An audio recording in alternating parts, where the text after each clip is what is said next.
Sorry ভাই, এই দেখি নাই, সরি। এটা কি করলেন? সামান্য মানি মারছি 2 ফোঁটা। আপনি একটা বেয়াদব লোক। আমি বেয়াদব? অবশ্যই। আমি বেয়াদব? এই ভাই এদিকে শুন তো।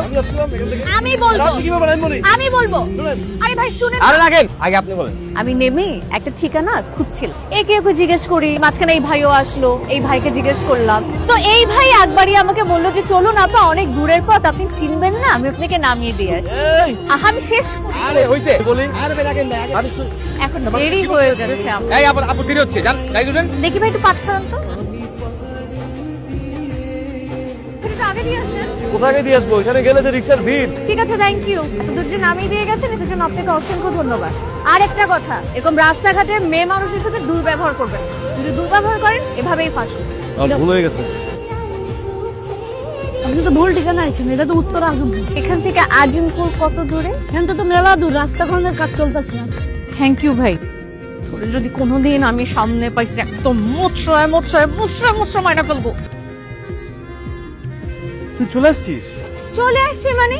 তোমার 2 দিন পর পর নতুন একটা জায়গায় পোস্টিং হয়, তুমি নতুন জায়গায় চলে আসো, আর এই নতুন জায়গার ঠিকানা খুঁজে বের করতে আমার মুসিবত হয়। তোমার এই যে এলাকাবাসীর মানুষজন যে কি বদমাইশ, একটা বদমাইশ লোকের সাথে আমার পরিচয় হয়েছে। সে খুব বলেছে আমাকে এই অ্যাড্রেসে পৌঁছে দিতে, তারপর কি সে কি করলো জানো?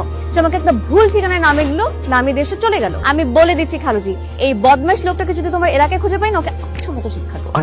আচ্ছা ঠিক আছে, তুই তো আমাকে একটা ফোন দিতে পারতি। কতবার তোমাকে ফোন করেছি, একটাবারও ফোনটা ধরোনি। তোমার রান্নার দায়িত্ব আজকে থেকে আমার। খালুজি, তোমার খাবার টিফিন বক্সে ভরে দিয়েছি, আজকে থেকে বাইরে খাওয়া বন্ধ। আমার লক্ষ্মী, তোর খালার দিকে খেয়াল রাখিস। তুমি সাবধানে যেও। লাঞ্চ কি করছেন? না। আমার ভাগ্নি গ্রাম থেকে আসছে, নিজের হাতে রান্না করছে, একটু শেয়ার করেন না ভাই। একেবারে সেই রকম। আমাদের গ্রামে যত উৎসব অনুষ্ঠান যা কিছু হয় সব কিছুতে আমার ভাগ্নিকে হায়ার করে নিয়ে যায়। টিফিনে খাবার পাঠিয়েছিস, সেটা তো আমার বর খেয়ে খুব সন্তুষ্ট। আজকে সব খাবার চেটে পুটে খেয়েছে। বুঝছি, আর বলে দিতে হবে, কালকে থেকে 2টা টিফিন বক্স রেডি করে দিব, তো হয়ে যাবে। হ্যাঁ।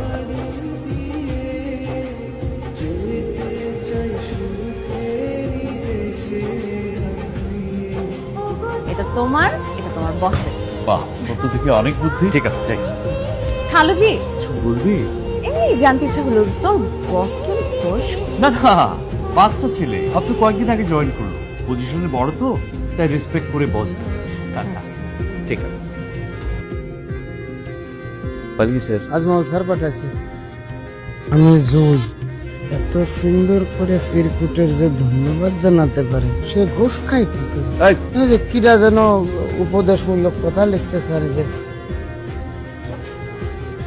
সুন্দর করে যে চিরকুটে ধন্যবাদ জানাতে পারে, সে নিশ্চয়ই খুব সুন্দর মনের একজন মানুষ। সে ঘুষ খায় কিভাবে?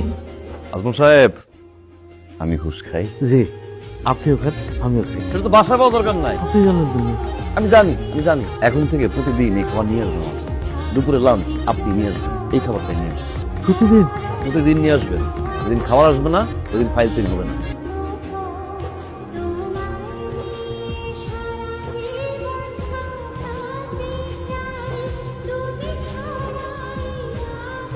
আপনার হাতে জাদু আছে, ধন্যবাদ আপনাকে। আপনি যখন বলছেন আর ঘুষ খাবো না, কথা দিলাম।